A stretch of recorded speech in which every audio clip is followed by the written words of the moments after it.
soon I'm really close to just being like, cool, I don't need ChatGPT anymore, and I'm only going to be using Bard. My guess would be June. Wow. I think Bard's better than ChatGPT. Hot take.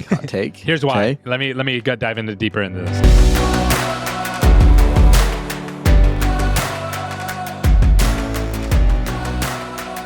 Welcome back to a brand new episode of the 8-Figure Agency Show, where a successful entrepreneur and a soon-to-be successful entrepreneur help you build an 8-figure agency by documenting our successes and our failures. Real quick, it's funny because the intro for the show the whole time has been soon-to-be succthul. When does that change? It should already be. It should already be changed. Yeah, that was. I definitely think you've gone through the ringer enough to change that. Yeah, I think the definition of success, it really depends what you mean, right? Because if it's financially, like, I think everybody can be successful in their own way. I don't know. We have to think about what to change it to. But ladies and gentlemen, welcome back to another episode of the 8-Figure Agency Show. I absolutely love this show. Doing this show is so much fun for me.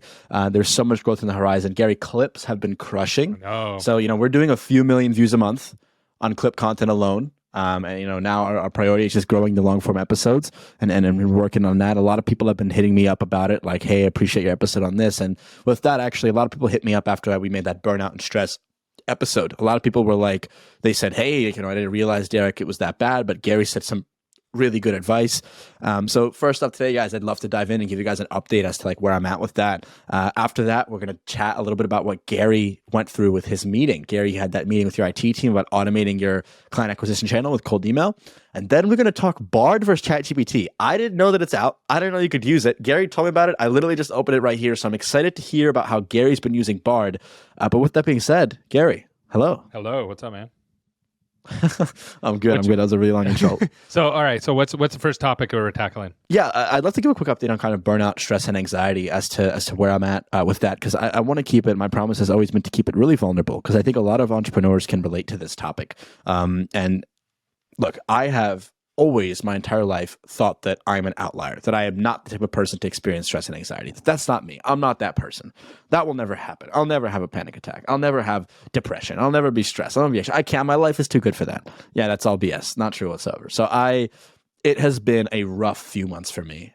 Everything is great, but I lost my dog. I wake up sometimes to the point where recently, in full transparency, it's been like I haven't wanted to get out of bed in the morning. Like I don't want to do anything. I just don't want to get out of bed at all. I've never experienced that in my entire life, ever. I've heard people talk about it before, but I was like, that's in their head. Here to tell you it's not.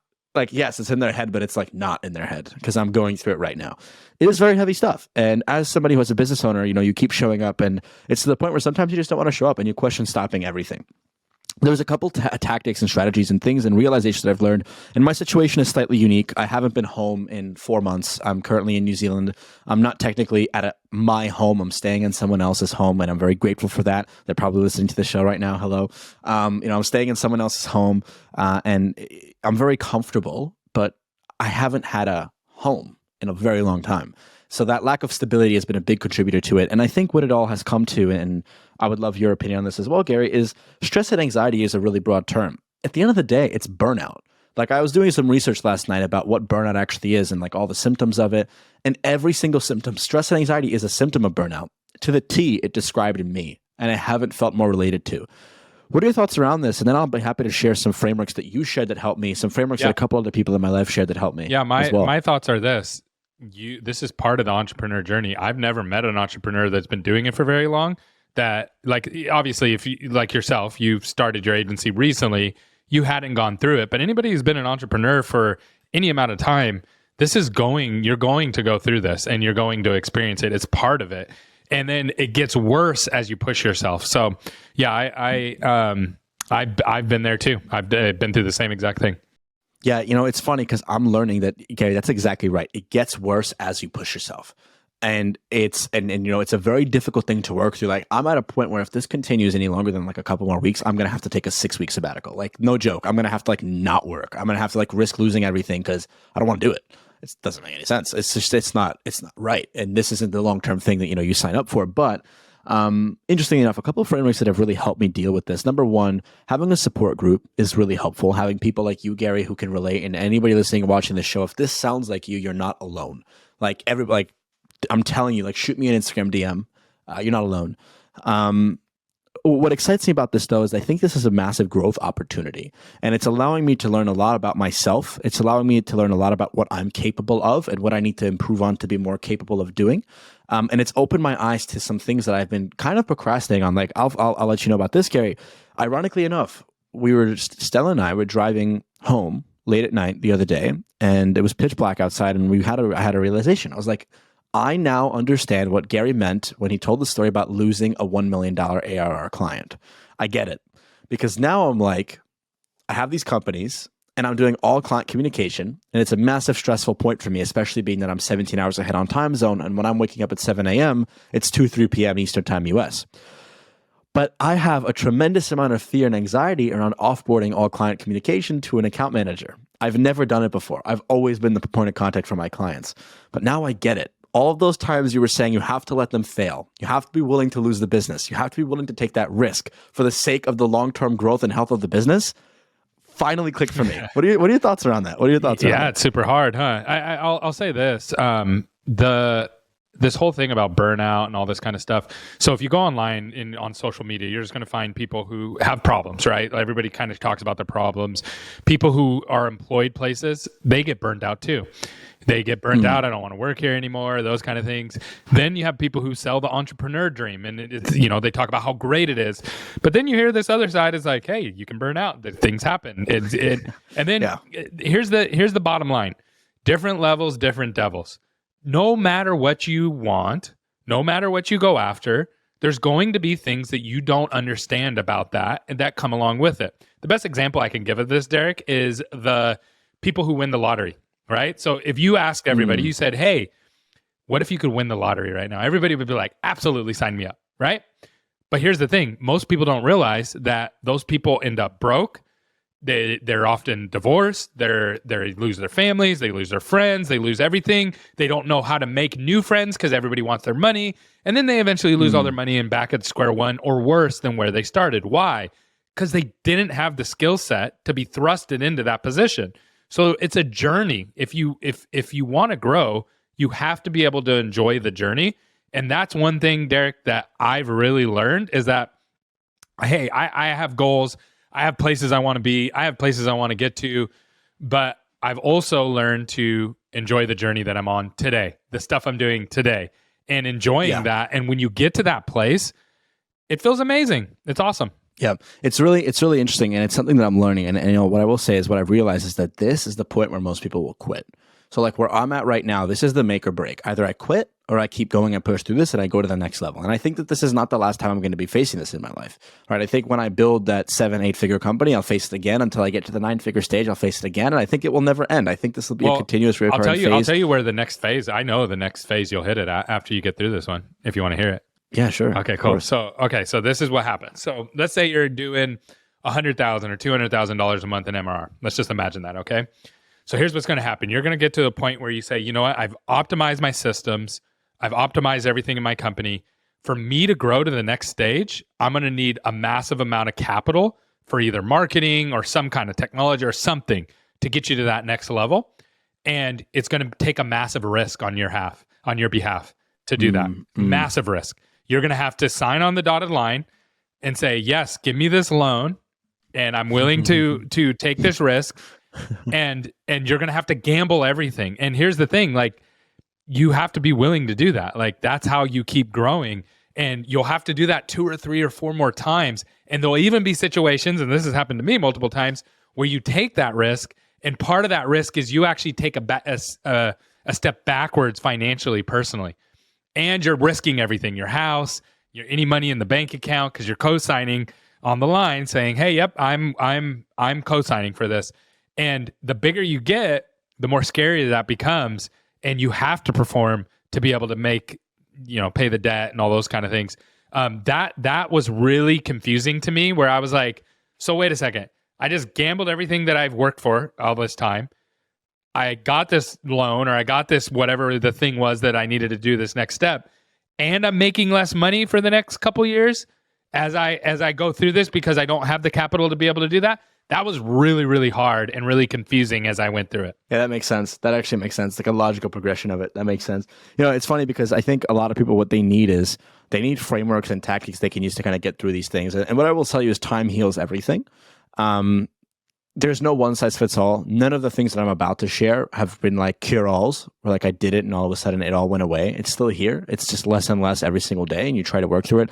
But for me, Gary, what I realized, and this was the first thing that helped me, is number one, the gratitude exercise that you and I practiced, that episode. And if you haven't listened to it, go check it out. But in a nutshell, it goes like this. Somebody asks you, it's easier when somebody else asks you because the perspective shift is huge. Hey, what are you grateful for? And you say a very specific thing you're grateful. Don't say you could say it, but don't be like my health. Everyone who's generally a human being is grateful for their health, but be specific. And Stella taught me this. I'm grateful for the delicious eggs I had for breakfast, right? I'm grateful for the fact that my tires all have air and none of them are flat. Be very specific. But the secret is, and Gary, this is game changing. Have that other person, or simply ask yourself, does everybody have that? And I bet you, I'm willing to bet that the first thing you say that you're grateful for, and the first time you ask yourself, does everybody have that? You won't be able to hold back a smile instantly. This has not failed me yet, and this hasn't failed anybody that I've tried this exercise on. The addition of saying, does everybody have this, puts your mindset in like, what am I mad about? What am I have zero right. I've got food on the table, clothes on my back, a roof over my, it puts you through that cycle and it snaps you out of it really quickly. That's the first thing that really helped me. And that was thanks to you, Gary. But the second thing is this: when you go through a phase of burnout, and interesting enough, this has been an ongoing thing for me since December. So if you remember, in December, we've been talking about this and kind of went away in January, but then came back heavy. And it's been trickling to the point now where, I had that panic attack, right? But the other thing that I realized is you have to look forward to something.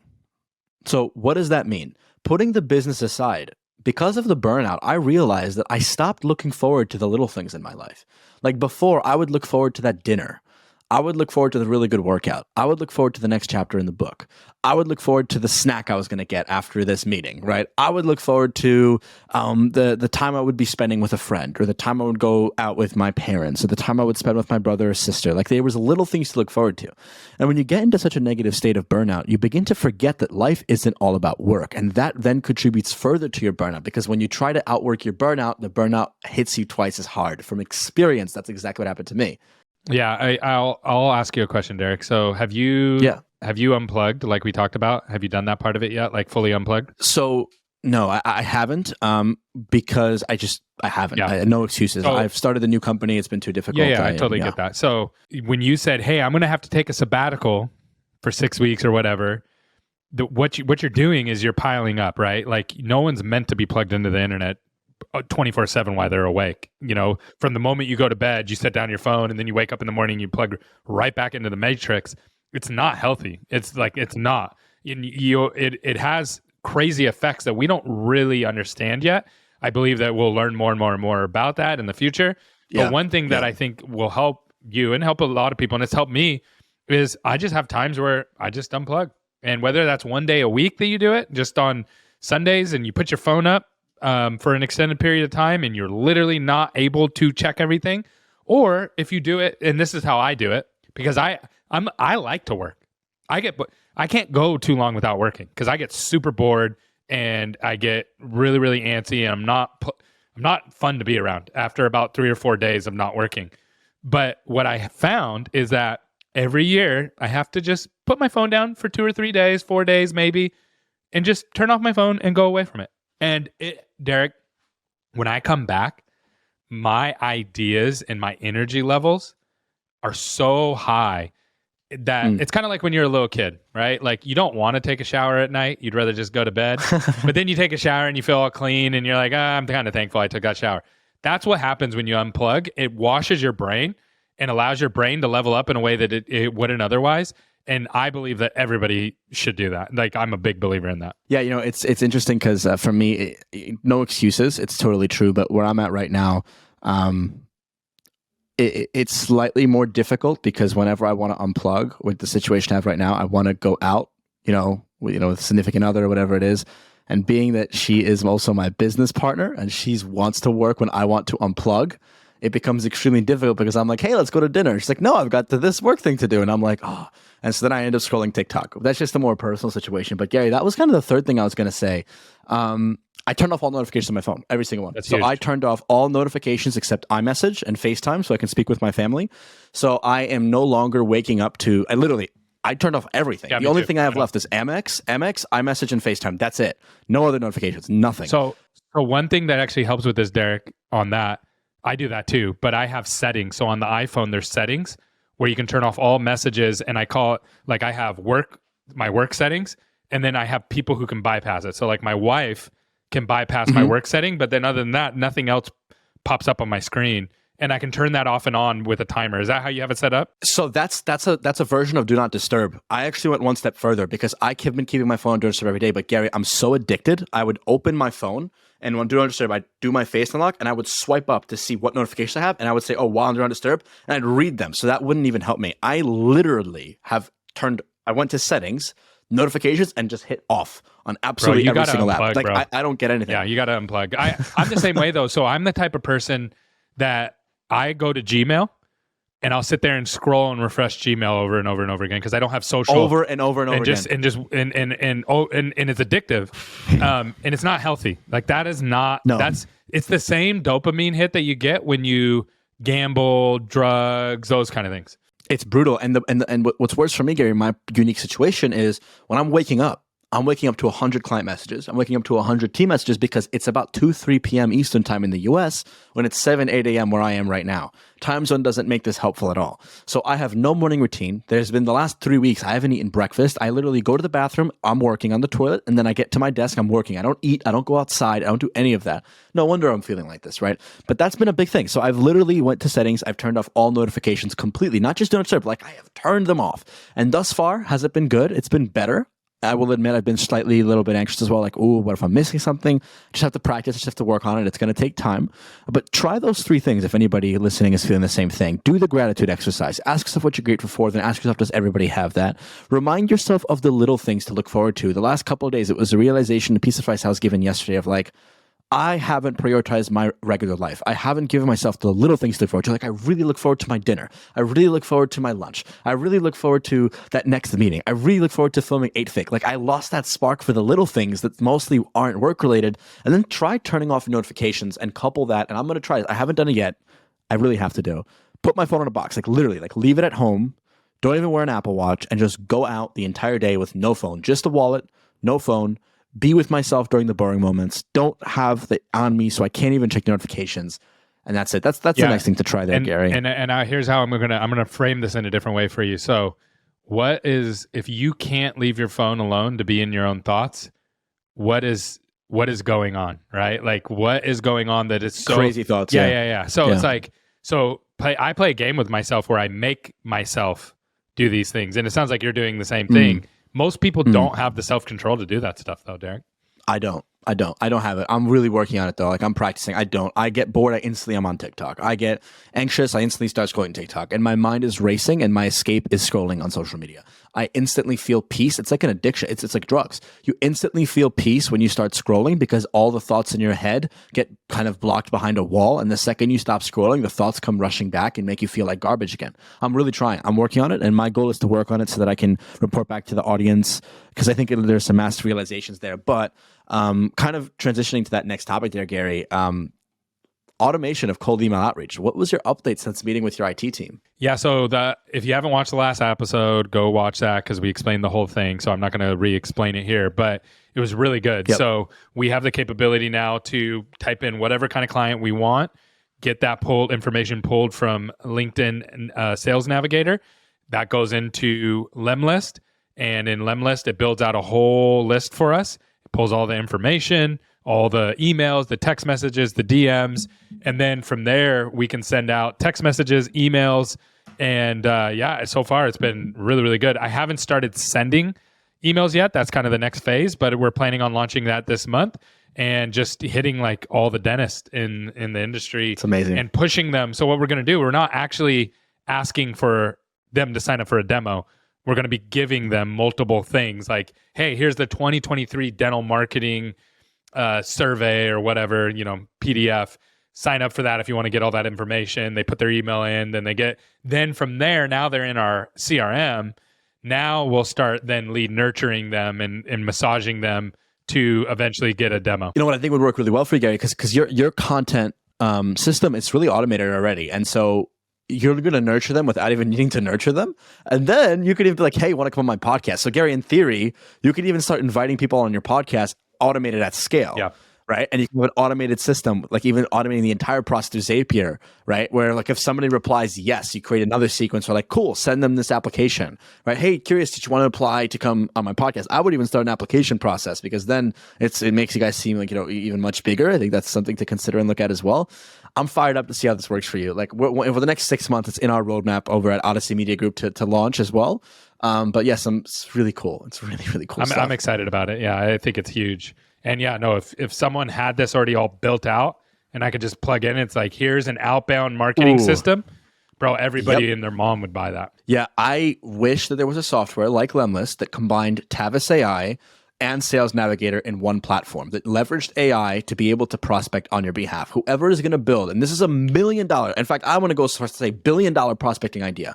Whoever is going to be able to build the first actually good AI prospecting tool at scale, where they can charge $97 a month per seat or whatever it is for a tool that scrapes LinkedIn Sales Navigator based on criteria you give it, and then automatically will build lists for you and automatically find the emails and automatically draft email templates and sequences for you, and automatically personalize them, that player will win, and that player can charge a stupid amount of money for those. Well, I will say this, Derek. I actually think that the opportunity, that's an opportunity on the software side, but the downside of that is it's easy to copy. Anybody can copy it as just a bunch of plugins. What I would actually say is because that doesn't exist, you now have a business opportunity to be able to build a business, because connecting all that stuff is not easy. You tried to do it. Yep. I played around with it, and I had to pass it to my team and say, hey guys, I need your help with this.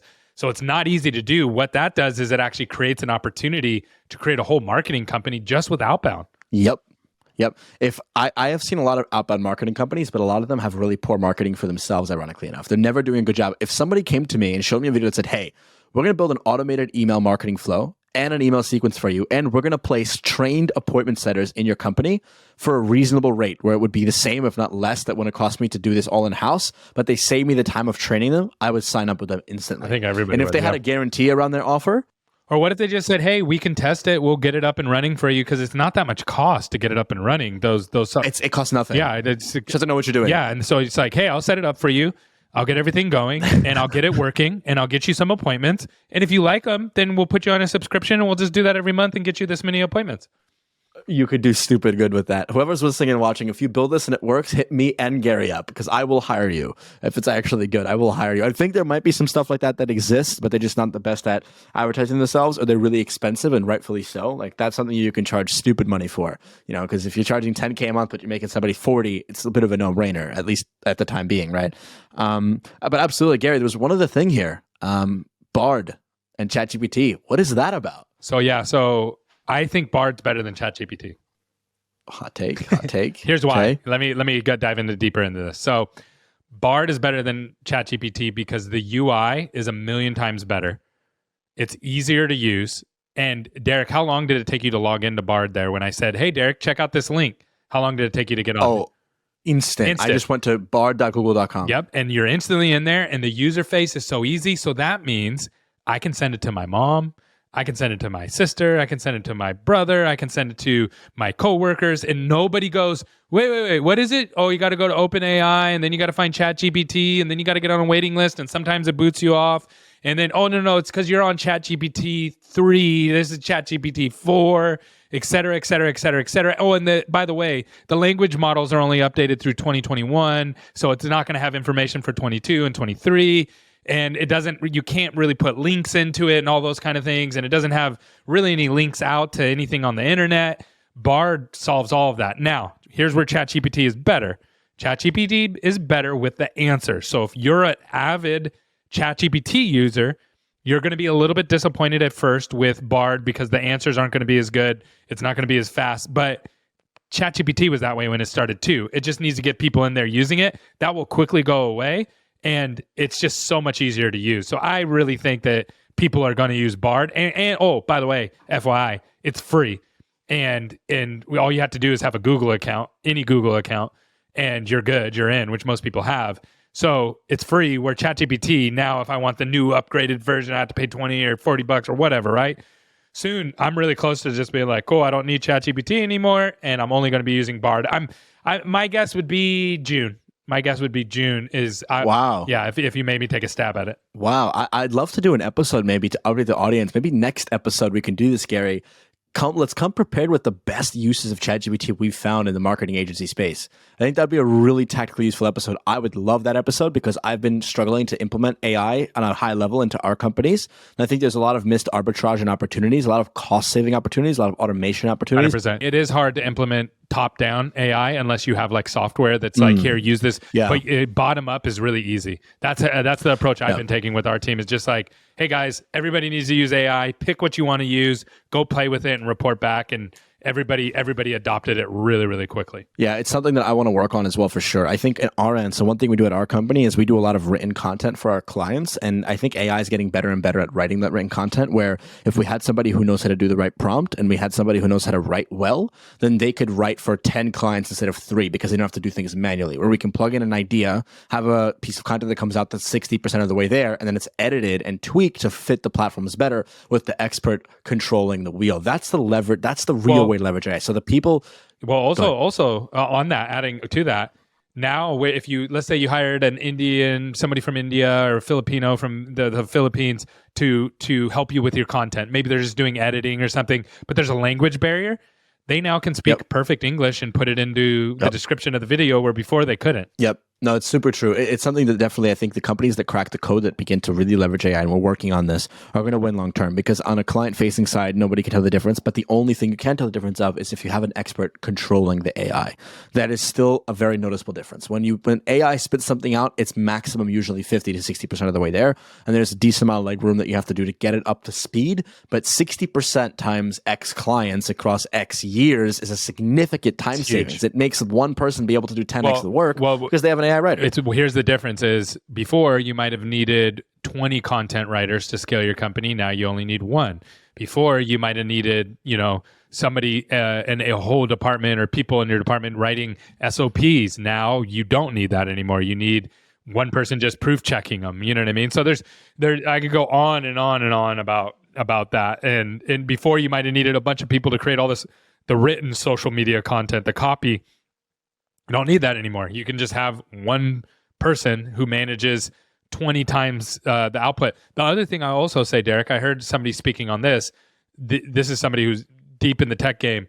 They were saying that if you have a 10x programmer, and they put them, this was a real story. So they had a 10x programmer, and they put them next to like a level 2 programmer, not that great, very, very slow, and they were working together. And they realized that the fairly inexperienced programmer compared to the 10x programmer was instantly as fast as the 10x programmer because of ChatGPT. Because it levels levels the playing field. Like I was playing around. I don't do any programming. I don't mess with that stuff. I've just never really been interested in sitting there and reading code and that kind of stuff. What I realized was, man, I can get in here and start playing around with this. And I start playing with APIs and things like that. And I was like, wow, I actually kind of can do that now with ChatGPT. It was literally giving me step by step on how to do things that I've never learned before. No, that's crazy powerful. I'm going to share this before we wrap up the episode, Gary. This is a $1 billion business idea. What if there was an AI employee assistant that did all of this under one roof, where they read your SOPs, they built your SOPs, they handled client communication all off of AI. They became a language model that learned your business, your SOP, your communication style so well that they would mimic you as the CEO and founder and be able to be placed in any role of the company. Meaning it's a company that rents AI basically. They have one AI for sales, one AI for marketing, one AI for content, one AI for client success, one AI to mimic the CEO as an executive assistant, and then AI just did all those jobs for you for the fraction of the price of an actual employee. Basically, actually being able to make decisions and present reports and present in meetings. Like we have AIs that are taking notes in Zoom meetings. We have ChatGPT language models. You know what I mean? We have Jarvis AI. We have Seamless AI, like all these AI companies. But what if there was one AI that could leverage all these tools as like an actual human clicking the button? That's when this is game changing. Yeah, you don't need anybody anymore. There's actually an article on a company that used AI as their CEO of the company for an extended period of time, and it actually did a pretty good job. They brought all the hard decisions and all the.